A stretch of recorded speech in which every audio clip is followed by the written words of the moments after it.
So serums. Serums are the new skincare basic. If you have been into Boots recently, you will have realised that there are millions of them. The problem is that nobody's told anybody how to use them, so that's what I'm going to try and clear up today. They come second in your skincare routine. The old skincare routine used to be cleanse, tone and moisturise.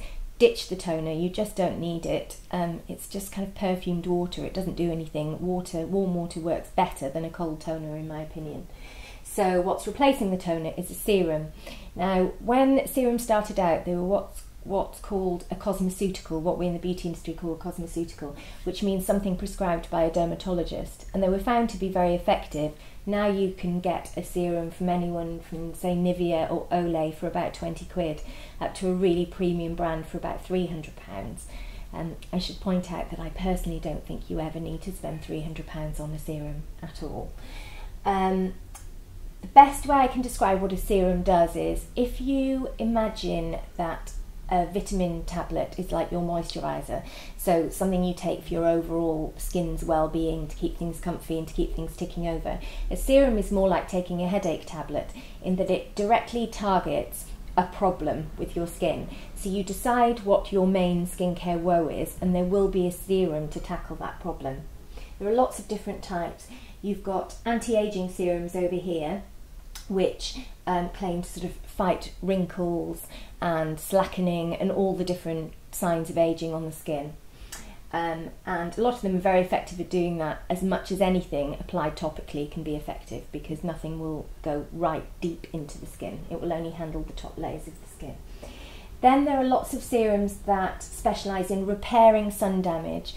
Now these have been found to be really effective on something called hyperpigmentation, which is when you get those little dark sunspots on your skin. They have been proven to really help. So what they do is they fade the dark spots. This one by Clinique is really, really popular at the moment. I've seen people get really great results with it. Then there are hydrating booster serums. I've spoken about dehydration before, and what these do is they go under your moisturiser to try and trap water in the skin and plump it up. These are also really effective if that's your problem. And then over here we have firming serums. If you feel that slackening is your problem, they can sort of give you a temporary tightening effect. And then there are serums for different parts of the face. So there's an eye serum here, a neck and bust serum. And also there are serums that smooth inflamed, irritated skin, like people with rosacea, that quite often use sort of calming oils just to sort of take out the high colour and to soothe them and stop them feeling so inflamed. So you choose your skincare complaint, choose a serum to go with, and what you would do is you would put it underneath your moisturiser by day, underneath your night cream by night. And the reason serums are so effective is that they're much finer in texture than a cream.